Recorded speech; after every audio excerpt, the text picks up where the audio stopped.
تیسری آزمائش حضرت اسماعیل علیہ السلام کو قربان کرنے کی آزمائش۔ اور جب حضرت اسماعیل علیہ السلام دوڑنے لگتے ہیں، مفسرین فرماتے ہیں 13 سال جب حضرت اسماعیل علیہ السلام کی عمر ہوتی ہے تو 3 رات کے اندر خواب دیکھتے ہیں مسلسل کہ میں اسماعیل علیہ السلام کو ذبح کر رہا ہوں، اللہ کا حکم ہوتا ہے کہ آپ اپنے بیٹے کو میرے راہ میں قربان کرو۔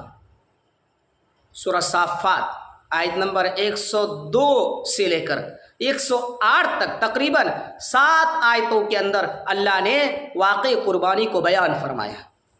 اللہ نے فرمایا فلما بلغ معه السعی،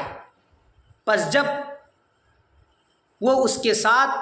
دوڑنے کو پہنچا،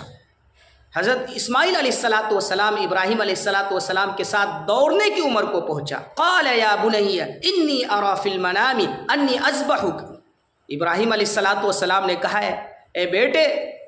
میں نے خواب میں دیکھا ہے کہ میں تمہیں ذبح کر رہا ہوں، فانظر ماذا تری، اے بیٹے تمہاری کیا رائے ہے، فانظر سوچ غور و فکر کر تمہاری کیا رائے ہے۔ حضرت اسماعیل علیہ السلام نے فرمایا یا ابت افعل ما تؤمر ستجدنی ان شاء اللہ من الصابرین، اے ابا جان جو حکم ہوا ہے کر گزریے، انشاءاللہ مجھے صبر کرنے والوں میں سے پائیں گے۔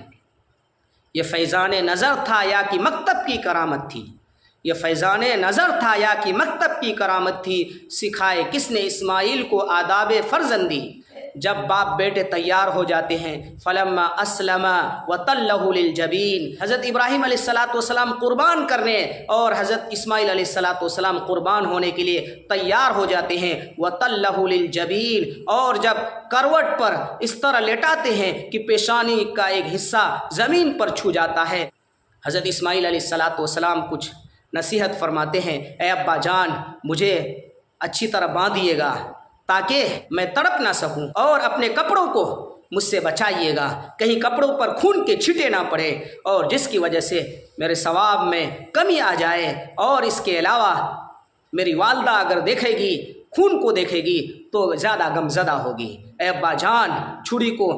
اور زیادہ تیز کر لیجئے گا اور مجھ پر تیزی سے چلائیے گا تاکہ آسانی سے روح نکل جائے، کیونکہ موت بڑی سخت چیز ہے۔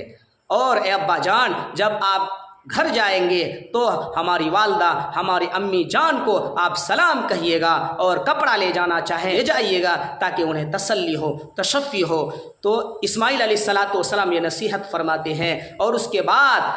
حضرت اسماعیل علیہ السلام کی قربانی کی پوری تیاری ہو جاتی۔ وَنَادَيْنَاهُ أَيَّا إِبْرَاهِيمُ قَدْ صَدَّقْتَ الرُّؤْيَا إِنَّا كَذَلِكَ نَجْزِي الْمُحْسِنِينَ، جب اسماعیل علیہ السلام کے گلے پر چھری چلاتے ہیں، چھری نہیں چلتی، اللہ کا حکم نہیں ہوتا ہے، چھری کے اندر وہ طاقت نہیں اللہ کے حکم کے بغیر چل جائے، چھری بھی اللہ کے حکم کے محتاج ہے، اللہ کی طرف سے اعلان ہوتا ہے، آواز آتی ہے قَدْ صَدَّقْتَ الرُّؤْيَا إِنَّا كَذَلِكَ نَجْزِي الْمُحْسِنِينَ، اے ابراہیم تو نے اپنا خواب سچ کر دکھایا، إِنَّا كَذَلِكَ نَجْزِي الْمُحْسِنِينَ، ہم اسی طرح نیکوکاروں کو بدلہ دیتے ہیں۔ اور آگے اللہ نے فرمایا إِنَّ هَذَا لَهُوَ الْبَلَاءُ الْمُبِينُ، یہ بڑی آزمائش ہے، یہ اللہ کی طرف سے آزمائش تھی، ایگزامس تھا، اور ابراہیم علیہ السلام کامیاب ہوئے۔ جب ابراہیم علیہ السلام قربان گاہ کی طرف جا رہے تھے، شیطان درمیان راہ میں 3 مقامات پر شیطان سامنے آیا اور اس کام سے روکنا چاہا، اور